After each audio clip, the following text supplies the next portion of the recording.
Hi, this is Casio, and you're watching Purebred Reds Adelaide United Fan TV.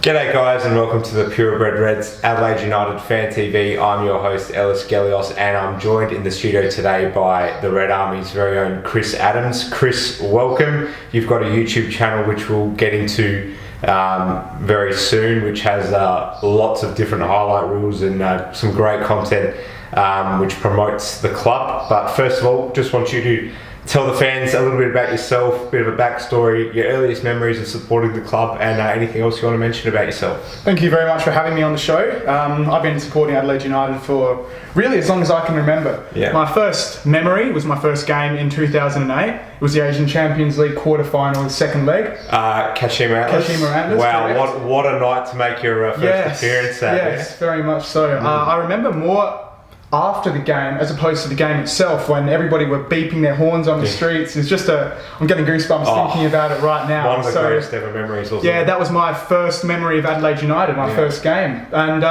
there was a sort of a period in my life where I didn't go to United games after that. And then what kicked it off was another very famous win, our 4-2 victory against Melbourne Victory.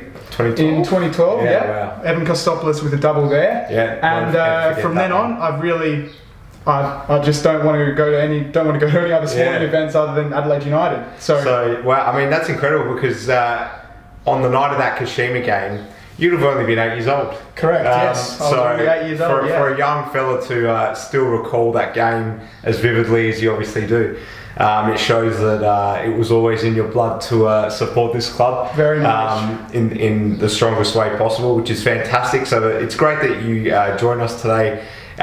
Where we will be previewing the Newcastle Jets game and just briefly talking about the Wanderers 2-2 draw, which happened Boxing Day as well. So let's just get into that game. So 2-2, probably a little bit disappointing given that it was a home game, obviously, and we really do want to be winning our home games. But in the way that the game panned out, there was obviously the red card to Jordan Elsey. And it was a real topsy-turvy kind of feeling. We went 1-0 down right on the cusp of half-time from a penalty that Nathan Konstantopoulos conceded. Before we know it, Nikola Miljuznic, of all people, I knew after his performance last time out, scores a brace. We're 2-1 up, and then the momentum shifts again due to that Jordan Elsey second yellow card. What did you make of the game overall, just firstly? Well, look, I was very disappointed, to be honest. I think that's the only way I could say, as everybody else will probably say the same thing. It's just, I feel as though we've sort of run out of ideas now with our player, our selections, Halloran up top, Stamatolopoulos out injured, and then Blackwood and Baba Diawara out injured as well. It just, I don't have a very good feeling about it. The game itself in the first half, I thought we were just, I really can't. I don't have anything positive to say. We were very, very negative in the way that we played the ball, playing sideways and backwards instead of going forwards. And then when we were going forwards, we really couldn't put together a proper attack. And so that's just not what you want to be seeing as a fan. And very, very disappointing. But second half, 2 changes, Strain and Ilsa I thought we were absolutely a different team. And we scored only a few minutes after the kickoff of the second half, and then scored again. Nikola Miljuznic with two great goals. The second goal was just fantastic. Took it really well, didn't he? And very, very good finish. But Elsie's red card, whether you interpret that as a red card or it's not, after that the game was just dead again. And I thought that we started to just, obviously we've got 10 men and we were just camped in our own half. Wanderers were getting the better of the opportunities in the second half again, and I wouldn't say we were very lucky not to concede, because Izzo made a couple of good saves, but Wanderers didn't trouble us as much as they perhaps could have or should have. But just we tried to get out of our own half and were unsuccessful in doing so, and so I'd say 2-2 was a fair result. Okay, I just want to quickly touch on the fact in the first half, there were a lot of situations where I could almost identify that the negative effect of not having a recognised striker in the team actually really took its toll on our midfielders and wingers, because there are a lot of times when someone would get played through into a pretty decent position where they had plenty of space in the box. The entire Red Army was just signalling to shoot, and they wouldn't. It feels like at times, because there's no one to rely on that can put goals away and finish off attacking sequences. The players themselves are really overthinking things and don't want to lose the ball and then, sort of be antagonised a bit by the crowd. Are you noticing that as well at the moment? Absolutely, I am. And I think it's just down to a lack of a hold-up number 9 player who can get on the ball and then release it out wide, or if they have to, feed it into a number 10 or a number 8. It's just we've got no flow when we're going forward. And it's...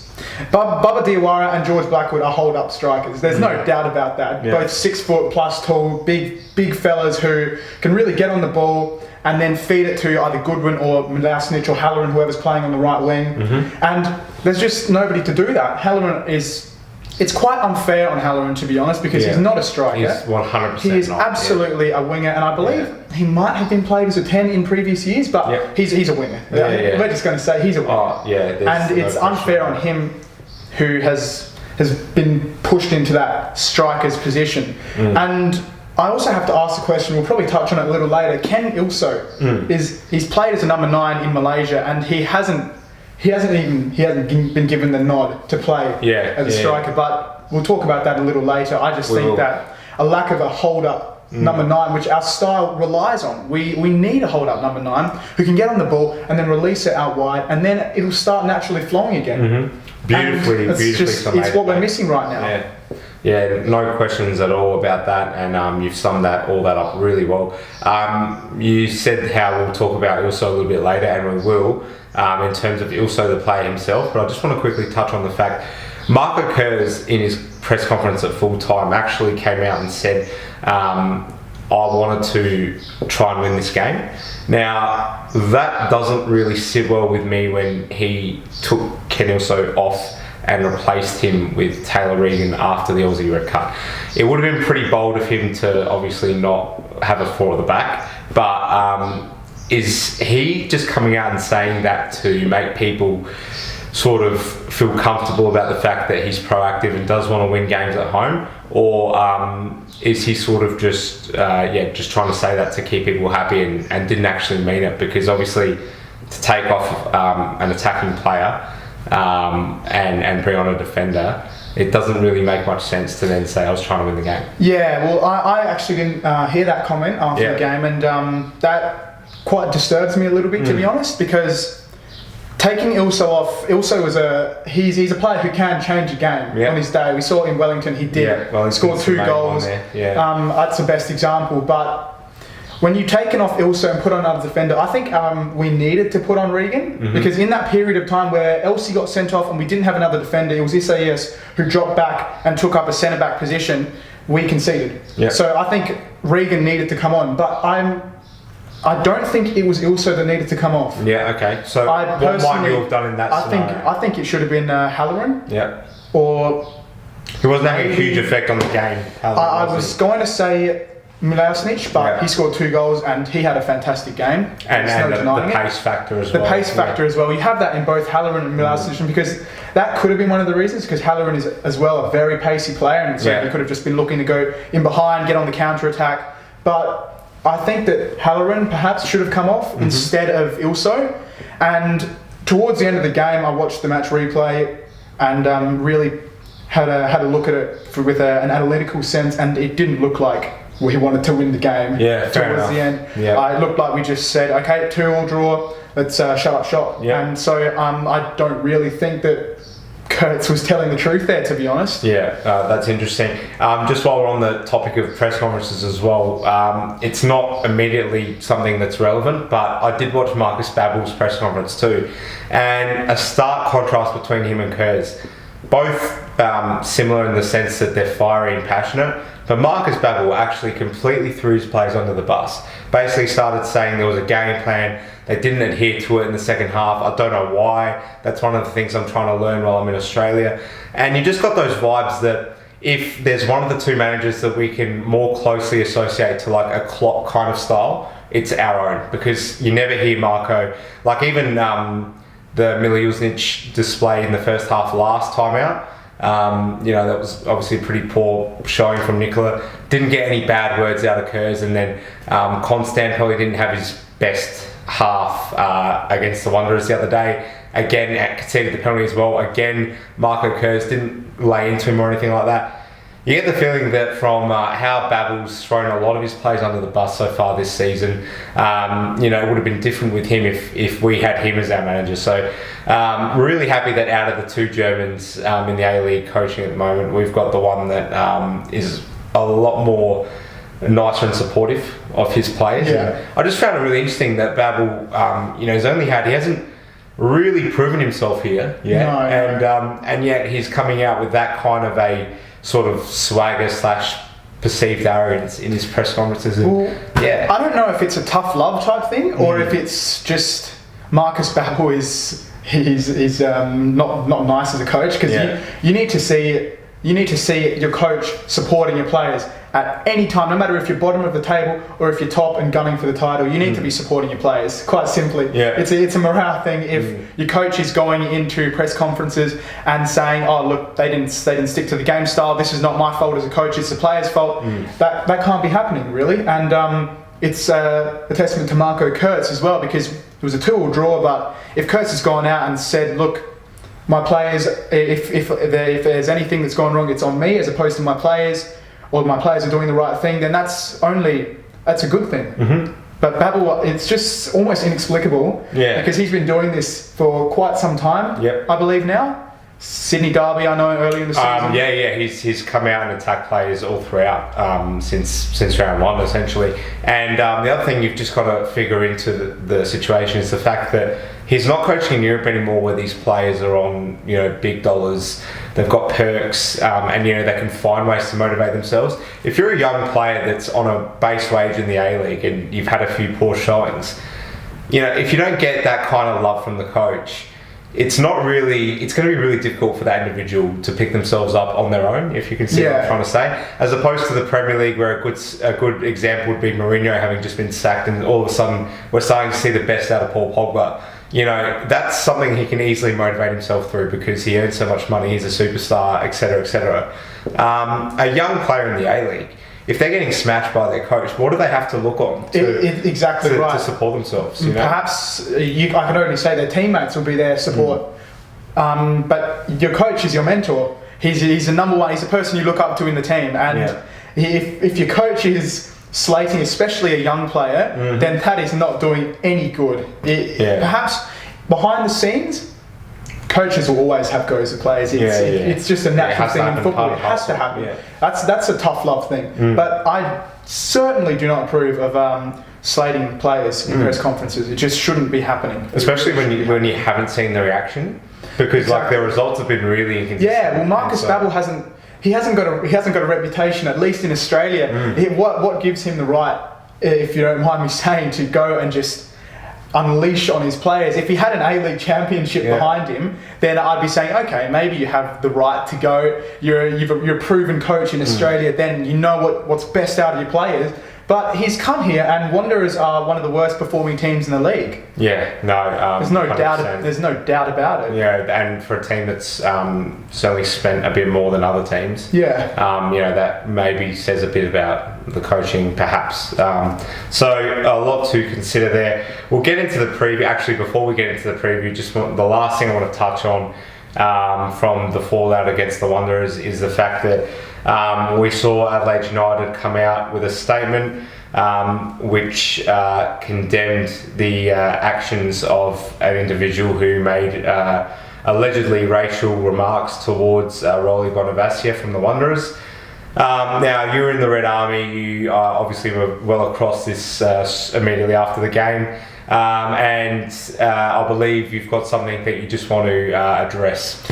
Well, I was very, very disappointed when I obviously heard that there was a racial slur made towards Bonavacia. It shouldn't be happening. These people aren't fans; they're idiots. Sorry to be so brutal, but it's true. And I cannot claim somebody like that to be. I can't claim them. I can't say they're my family as an Adelaide United fan. Quite simply, it's just very, very disappointing. But one thing that disappointed me, not more or not as much, but Bonavacia, in the way that he attacked the club. I'm not sure if you've seen his tweet where he went on straight away after the game and said Adelaide United fans called us called us racists. I have a problem with the fact that he has attacked the whole fan base as opposed to one person or two people. It depends. He hasn't really narrowed it down. And I feel as though he's just come and attacked Adelaide United. It's a bit provocative. It is very provocative. And it's disappointing because, well, we're not racist in Red Army. If there was a racist comment made, they would be kicked out. Quite simply, we just do not accept that. Yeah, and just to cement that view, the Red Army did come out with their own statement. Correct, yes. Pretty much clarifying the fact that they are totally against any kind of antisocial behaviour. So we know very well that, you know, the 99% of the support base would never do anything like this. Racism cannot be accepted. Yeah, and you know, not that we want to start something against Rolly Bonavassia because a player that's just been racially abused, you know, we want to support that player 100%. But, you know, if you go back historically to round 3, Jamie Young got abused at a Wanderers home game from the Brisbane Roar, and you got to look at the way he handled it because as opposed to marginalising people, he actually said, right, well, someone came out with a racist comment, let's try and educate that person, not alienate them. Exactly right. So, you know, that's kind of the most sort of proactive way to go about it when this comes up again. Inevitably it will, because, you know, racism has been going on in football since the very early stages. As long as we can remember. Yeah, so disappointing, and that really put a dampener on what was quite a nice atmosphere on Boxing Day, and given how hot it was as well, fantastic support shown to the club. 8,000 could have been less considering that it reached the top of 37. So great support shown again to a team that's been a bit inconsistent ever since winning the FA Cup final, Chris. So great things from a supporter point of view. We'll jump straight into the preview. So Adelaide Inns. Can I do a song and dance because George Blackwood's been named, and I've never been more excited about George Blackwood playing for Adelaide United than right now. So we've got to recognise number 9 in the squad for the first time since I can remember, which is fantastic. Luis Dorigo also comes in, and Carlo Armiento as well. Usually those two are omitted before game day, but again, they've both been promoted at least on the website. Out, unfortunately, is Jordan Elsey due to that suspension, and we'll jump into whether that could potentially be a good thing or not a little bit later. For Newcastle, Chris, in comes Nick Calvin and Johnny Katrumbas, just on Johnny Katrumbas, South Australian player. Fantastic to see him back. Take the mantle. So yeah, he obviously had that really bad diagnosis, and as a young player to come back, I mean, amazing resilience. Yes, very much so. So Katrumbas in for Newcastle. Just some quick stats. So we've beaten them 16 times, they've beaten us 13 times, and there's been 13 draws. We've scored 56 goals against them. Against us, they've scored 43. And last time out, it was 1-1 in round 2 where Goodwin and Vargas got on the score sheet. Can I ask you a bit about that game and just your view on how they came out, first of all, and whether it's been to their detriment as we've seen them struggle a bit this season, given they went on that fairy tale run last season, making it all the way to the grand final. So what can we expect this time out, as opposed to what we saw in round 2, the 1-1 draw at Coopers? Well, touching on the last game at Cooper Stadium in round 2, it was very similar, alarmingly similar in fact, to the Boxing Day game against Wanderers. Our first half, we were very negative in our play, really not making any positive contributions up forward. Absolutely. And looked very, very dead. I think that's the only word I can use to describe our performance in the first half of both matches. Just very dead, very negative. And took one spark in the second half, and we were 1-1 after they scored, in fact. So you could say that the Wanderers, the spark in the most recent game, the Wanderers game, was a penalty at half-time, or just on the brink of half-time. And then we came out absolutely firing in the second half before the red card. And the same thing happened in the Newcastle game. It was Hoffman, I believe, who scored for them, courtesy of a couple of defensive mistakes from us. And after they scored, I thought that we were the better team for the rest of the game, and were quite unlucky not to end up scoring. Blackwood obviously broke his collarbone in that game, and Baba Diawara did his just a soft tissue. It was a knee ligament injury. So that's that was catastrophic long term. We had the FFA Cup final, but we were very lucky that. I think we're very lucky that Halloran did quite a good job at centre forward that game. But anyway, that's in the past now. So there were obviously huge repercussions after that game. Yes. The Goodwin header, amazing Maroney fantastic goal. That was one of the goals of the season. Yeah, absolutely. Yeah. Interesting there. And just on previous encounters, it was pretty much a year ago this time round. Where we went there and we were incredibly unlucky to lose. Yes, there was that VAR controversy for the Australian handball penalty. Yeah. So was it? You might have a better memory than me. Was it the penalty called immediately and then the VAR not referred to, or was it because I think it was Strain who had his was a judge to have handballed in the box? Yeah, it was. I can't quite remember myself. Yeah. All I know is that Strain. It's down to interpretation, but we as fans and as a club we believe that it was. We were hard done by for that penalty decision and very unlucky in the end. Interestingly, the Fox cams had very clear audio immediately after that game finished, and Ernie Merrick actually went up to Marco Kurz and said it wasn't a penalty. There you go. So I think we're really hard done by. Now, is that going to creep, that nightmare memory going to creep back into the players as they get back onto the pitch there at McDonald Jones Stadium, or do you think we'll be completely refreshed and revived? Well, if Brian Strain starts, then maybe. But I think we need to have a clear conscience for that game. Yeah, it's I'll touch that. It's been a very long time since we actually beat Newcastle away. Mm-hmm. It was 2014-15. So under Josip Gombau, 1-0 Karuska. Was that where we oddly wore our home shorts? Our black top and red shorts, correct? I very good vaguely memory. remember that. Yes. So wow, that's gone back a while. It's a very long time. It was in 2015. So that's a early long time. 2015, a long time since we've defeated Newcastle on their own home ground. About 4 years. I don't want to go calling voodoo yet.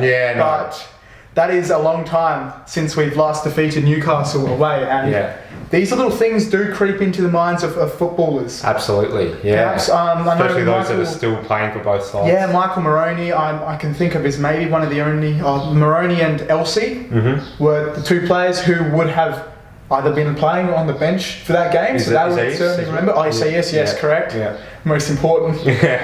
So that's these things do creep into the minds of footballers, and hopefully last season's loss as well in controversial circumstances doesn't affect the mindset of our players. It's really interesting that you touched on the fact that it was 2014-15 because they were really kind of our bitch that year. I think a few months earlier there was that 7-0 amazing Phil Stubbins former United assistant, did not have a good day out at all.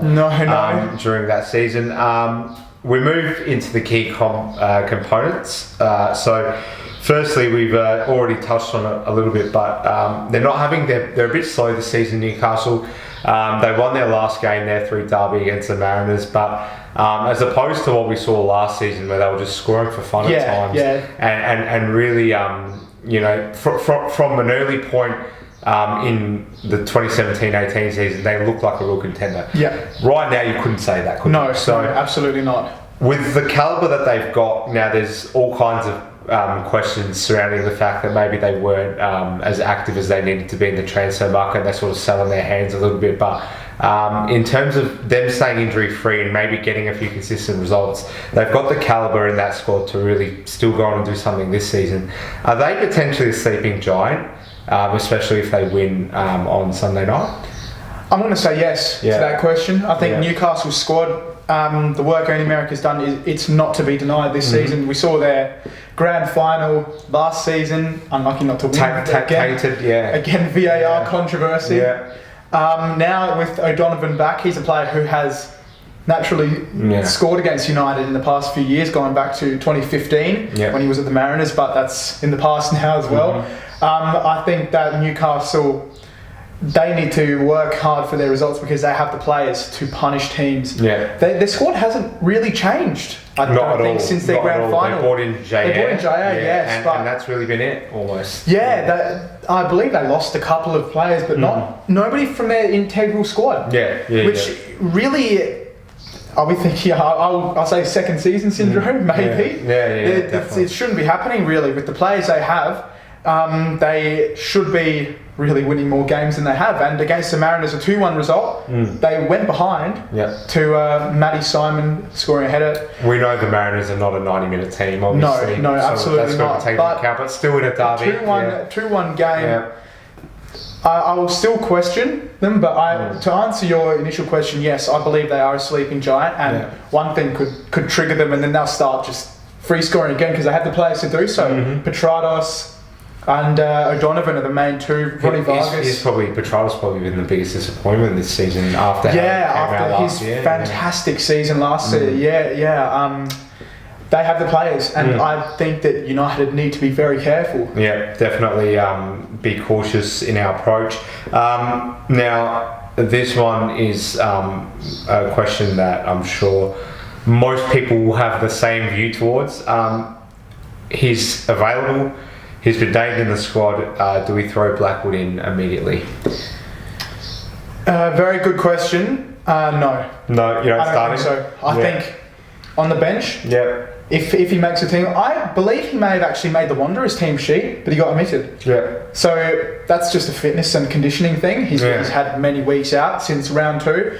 So hopefully he does make the squad, but I do not think he should be starting yet. I reckon if we're down, half-time sub.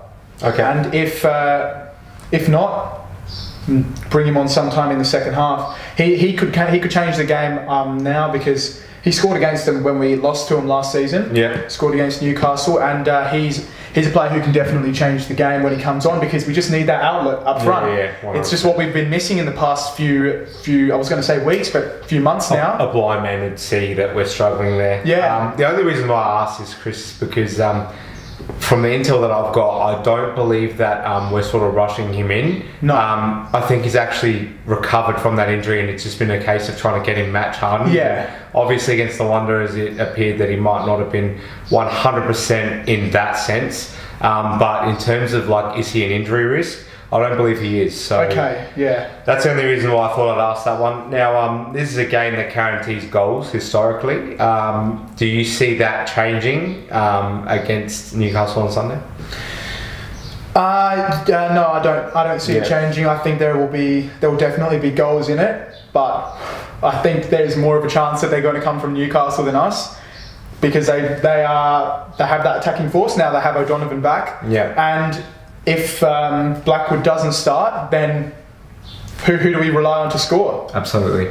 Craig Goodwin is obviously the name on everybody's lips when you think of goal scoring, but he hasn't scored in the past few weeks, and I don't think that's necessarily Craig Goodwin's fault either.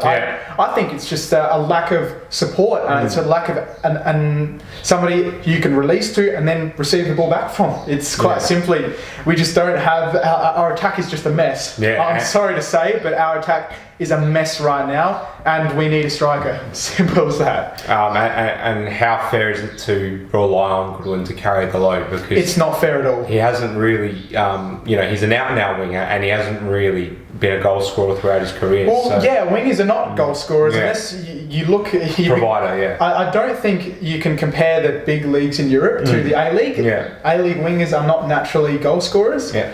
In terms of 10 or 15 goals a season. Yeah, definitely. Therio, back when we had him, was a goal scorer, but he'd never cracked 10 or 11 goals in a season, in an A-League season at least. So we can't rely on Goodwin. It's not fair to rely on Goodwin to be scoring goals like a striker should be. So if he puts them in, he puts them in. That's fantastic. And his early season form was definitely showing he was scoring goals, but it's not fair to rely on Goodwin or Miljasnic or Halloran to be scoring goals. It's quite simple. We need a number 9. That's the job of a number 9, and especially with, as I touched on earlier, to hold up the play. And then if a number 9 holds up the play and releases the wingers, then that's when they can go and score from it.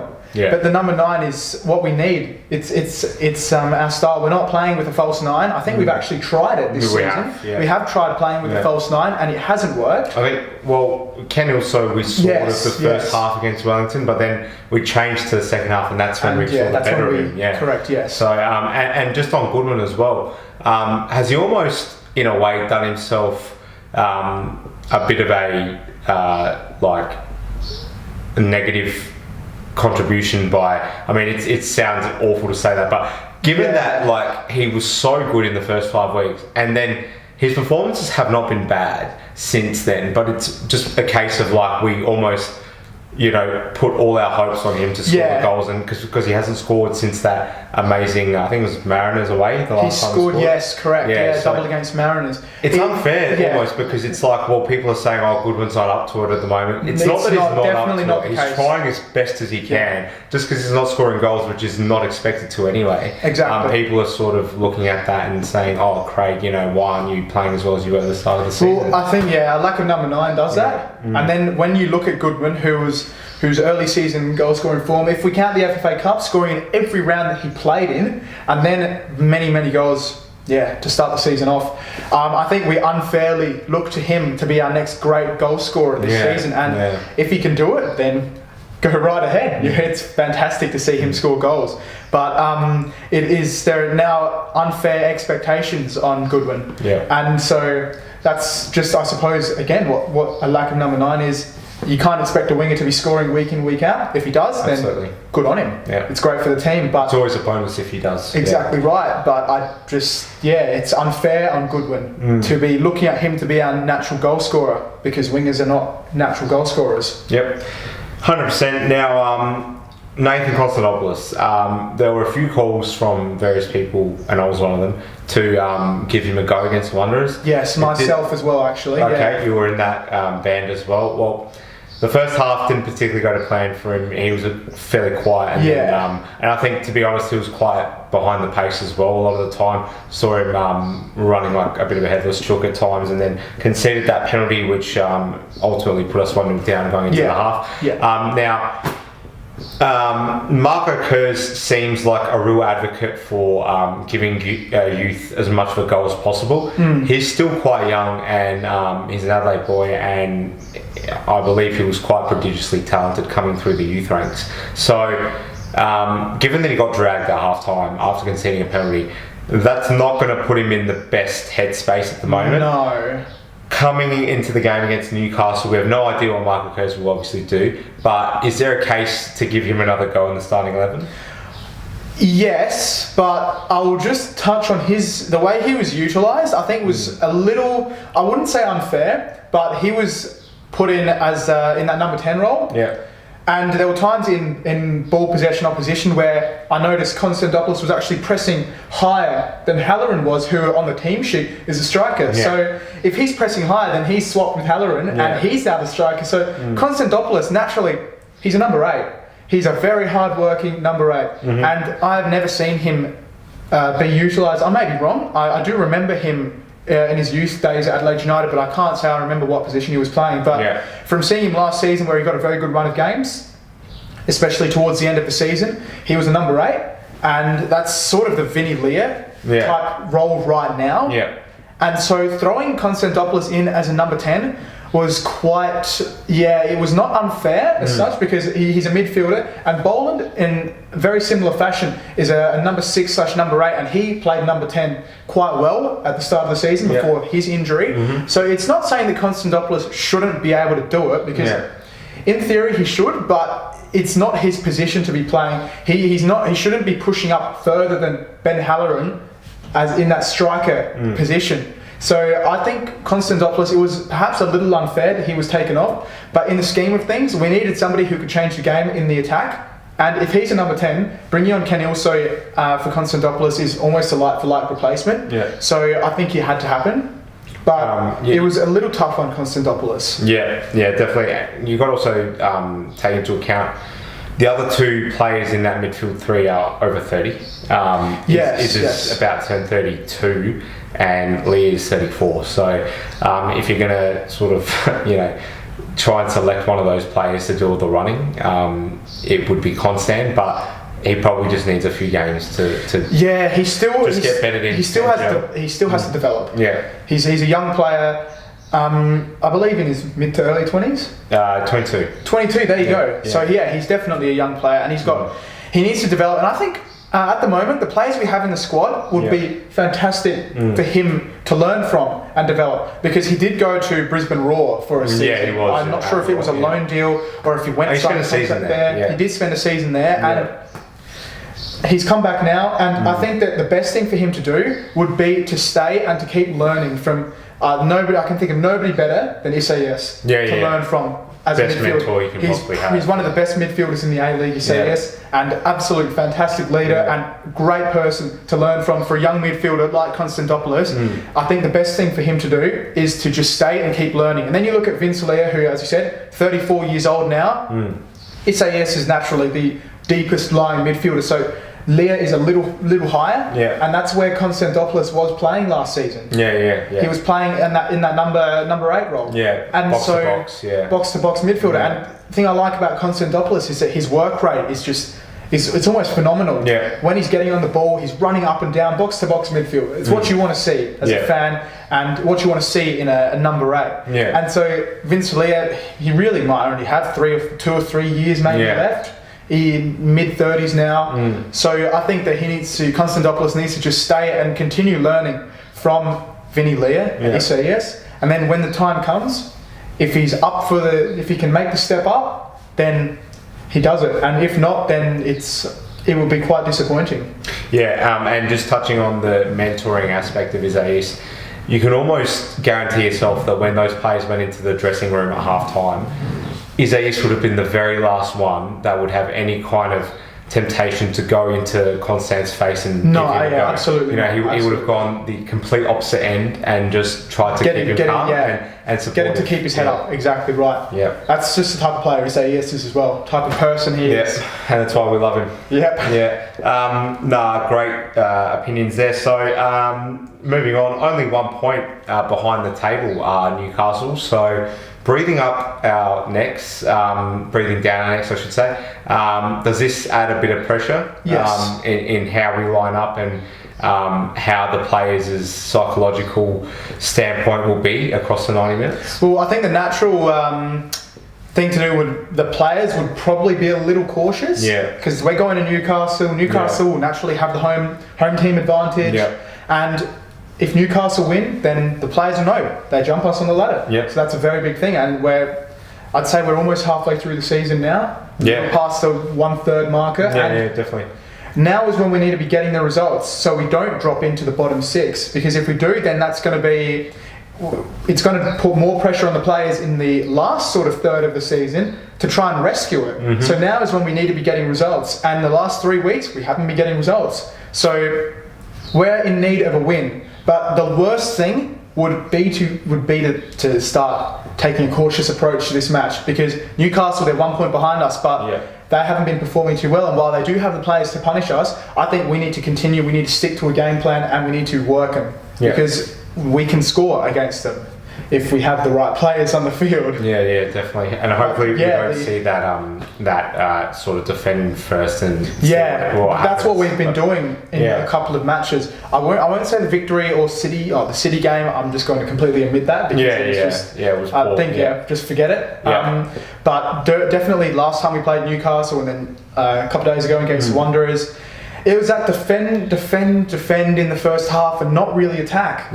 And that's the worst thing we could possibly do, because you look at it, all commentators, everybody who looks at a football match can say you get an early goal, then that can set you up. And that's what we need to do against Newcastle. And if we do, then that's when you can perhaps not sit too deep, but if you just keep playing, then we get an early goal, then we can hopefully get a result against Newcastle. Definitely. And if there's one hope that United fans could have, it's the fact that we've actually look like we're more up for it away from home than at home this season. So even we've gotten better results away, but even against Victory as an example, where we did lose away from home, we were really good in that first half. Until I'd say the game-changing moment. I was at the game. The game-changing moment was Stamatolopoulos not burying that. It was almost a one-on-one. The Moroni header was great, and you can't say he should have definitely put it away. You can't say that. He's a defender and he hit the crossbar. That's all you can really do in that situation.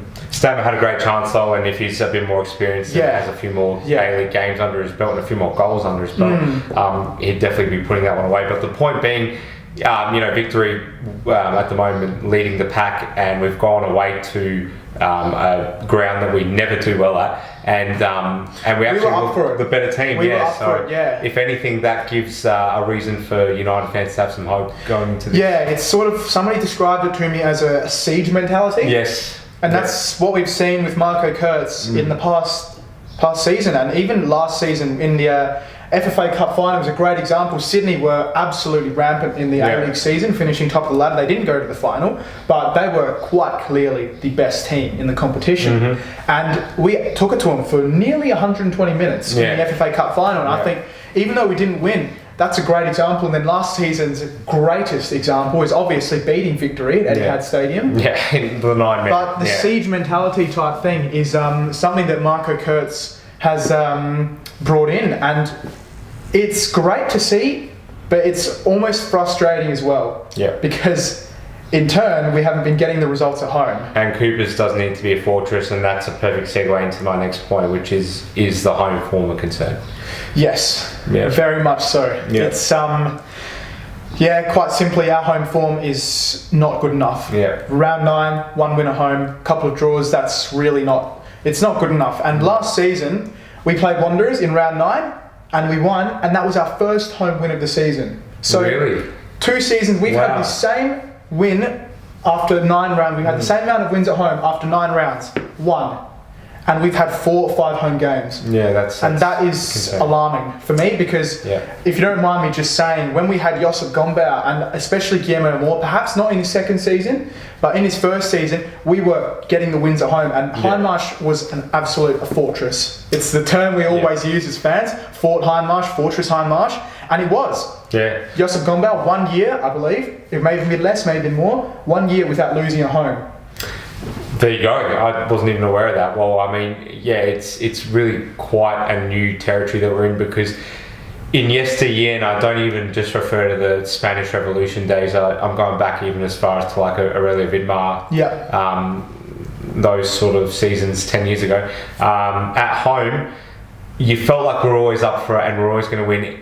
Probably maybe aside from like a victory in the day, you almost feel like it was going to take something really unlucky to not get the result at home. And so that's an adjusting period that we're now in, where we're having to almost, like in the last few weeks, I'll admit it, I haven't been confident going to Cooper Stadium. No. I've sort of been thinking something like a red card to the opposition, an own goal from somewhere. Like, we're going to need some kind of rub at the green to get something out of a home game, which worries me, but hopefully we turn it around. So just moving through these points. Jordan Elsey, really interesting one. After the Melbourne City game, Chris, he didn't have his greatest game, and I feel like no one went out there. Everyone's intelligent enough as an Adelaide United fan to know that Jordan Elsey is a very good player, and so no one went out there, headhunting him and saying, "Oh, drop Elsey, he's shit, blah blah blah." If anything, it was a case of just give him a rest, because he's played a lot of games back to back. He has made a few mistakes this season. Just give him a stint on the side for 1 game. Now, Kurtz decided not to do that. Went ahead with Elsey again against the Wanderers on Boxing Day, and we see him get a red card. Now, first of all, there's 2 things I want to ask you. Is Jordan almost really due for a rest now? He has to have one. Is this the best thing for him in a way to miss a game? And secondly, Regan and Jakobsen looked really good in that last half hour or however long it was after the Aussie red card. So what's your view across those 2 points there? Well, I'll first just touch on the fact that the red card itself is almost down to interpretation, depending on how you look at it. I'm sitting on the fence, to be honest. I don't want to say that it wasn't a red card. I don't want to say it was, because Elsey got his first yellow card for leading with the elbow. And in your view, it was worse, the first one? The first one, it was, he got the yellow card, and I don't know why.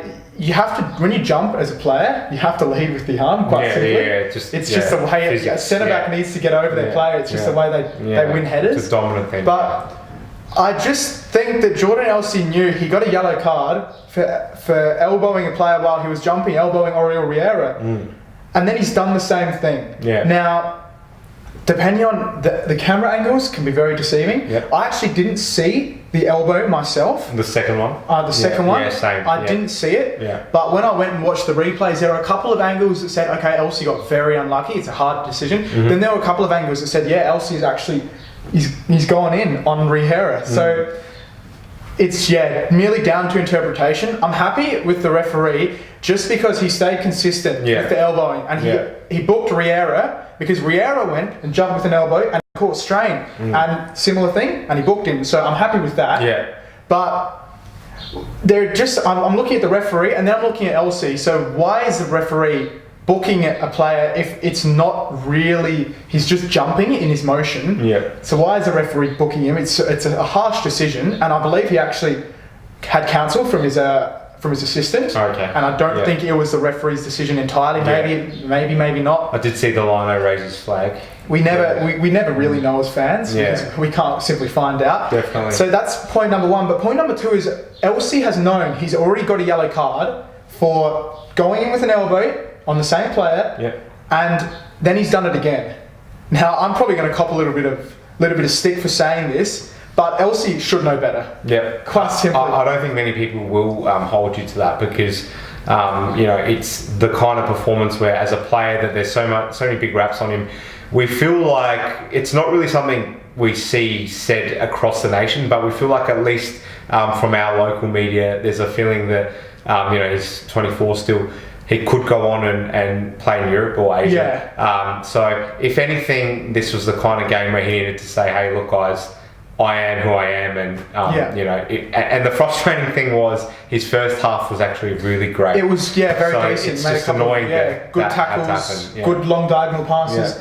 And just to answer your original question, which was the Jakobsen Regan, the alternative. I think at the moment, the best thing for Elsie could be a couple of games on the sideline. Obviously, he's suspended for the Newcastle game, so that basically confirms, bar any injuries to Jakobsen or Regan, they will be starting together, and I think that's a good thing. Because Jakobsen and Regan did look quite good. He's a good centre back. Funnily enough, Newcastle's penalty, they made the chance out of a Jakobsen mistake. Sorry, Wanderers. The Wanderers game. So Jakobsen has made a couple of errors. But regardless, I think Taylor Regan he's not to be denied. He's a great third choice centre back. Correct. Quality centre back, and it couldn't do Elsie any harm at the moment if he just has the couple of games off to maybe reassess, get that clear his head. Exactly right. And then go in and really say, okay, I'm going to put in a solid defensive performance here and try not to be as mistake prone as he has been this season.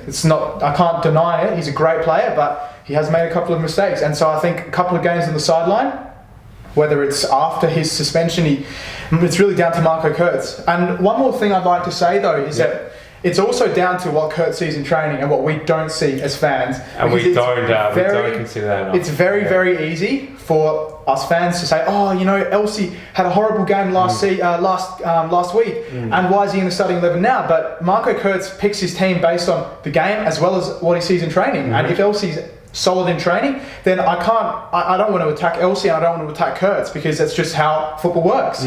He has to pick what he sees in training. So I'm sure that Elsie would have started because in training he was the most solid option alongside Jakobsen. And so I think it could be that Elsie spends this week off, puts in a solid week in training, solid couple of weeks in training, and then gets selected for the next game. So we as fans can't really tell what goes on behind the scenes.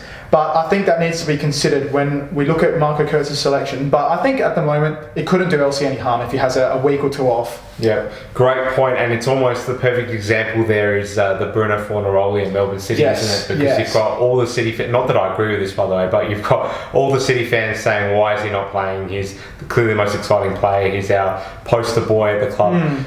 Again, they are not watching City train, are they? No. And from memory, I think Fornaroli was actually Melbourne City's captain and was then stripped of his captaincy. And this is stuff that happens behind the scenes. And Melbourne City fans are calling for Warren Joyce's head. And their results were showing.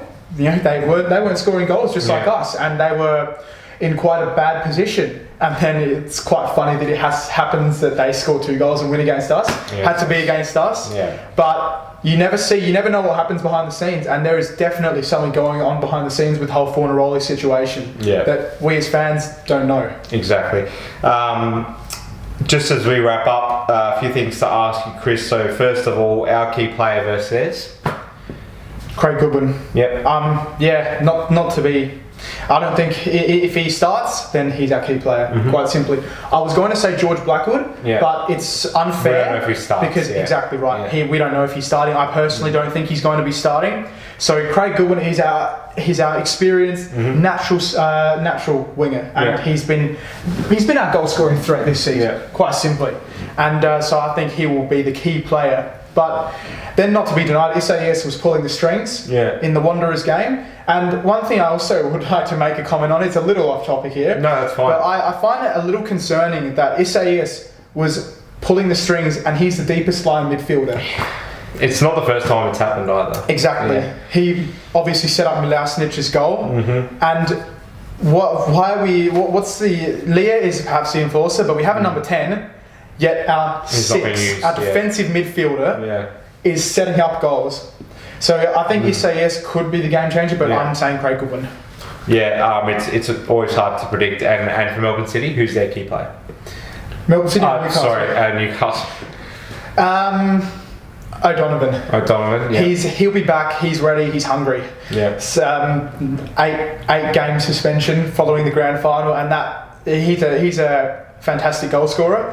And so a suspension like that would just make him angry. Would just make him angry. Would just say, I just want to score goals now. I want to prove that I can still be the reliable number 9 that I was last season. And so I think he didn't score against Central Coast Mariners, but regardless, I think he's going to be out for blood. Very fiery. He's got fire in the belly. He does, yes. Okay. I just want to quickly point out we'll be immediately live after the Newcastle game for a instant match reaction. So make sure you jump on the video there. Provide any comment or question you have and it will be addressed. That's something that we'll be doing from now on throughout the rest of the season, home or away. So make sure you get on board with that. Chris, your YouTube channel. Now, so much great content out there. If any Adelaide United fan ever gets sentimental about the 15-16 championship winning season or anything along those lines, it's the go-to place on YouTube without any question.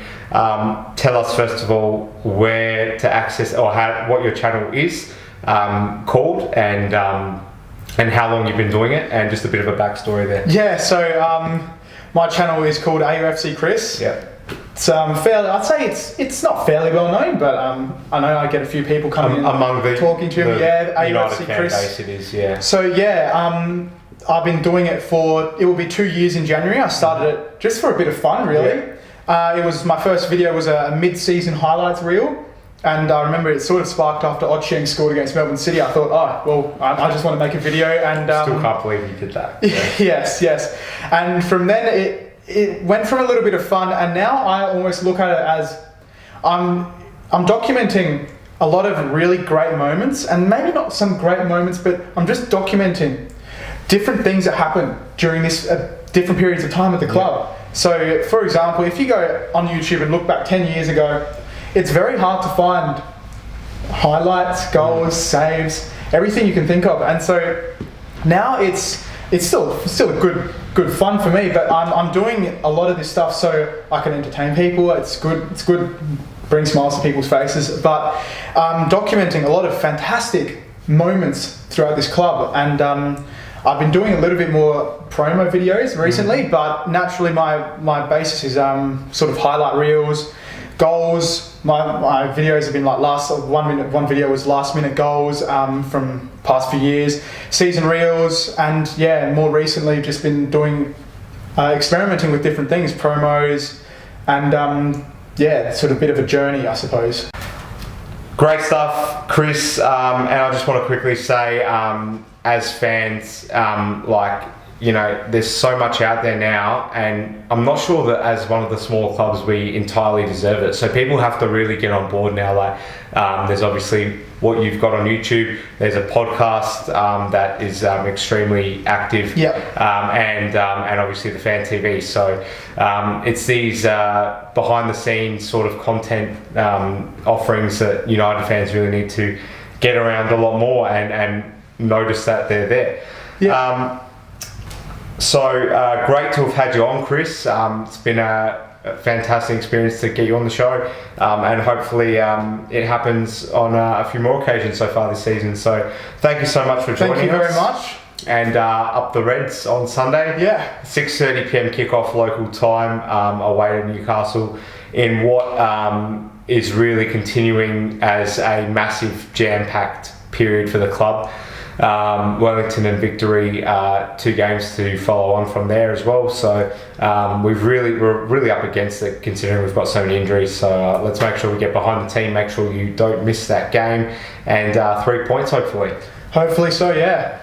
Thank you very much for having me. No worries, mate. Great to get you on, and we'll see you guys soon. Thanks for tuning in. Cheers, guys. Bye.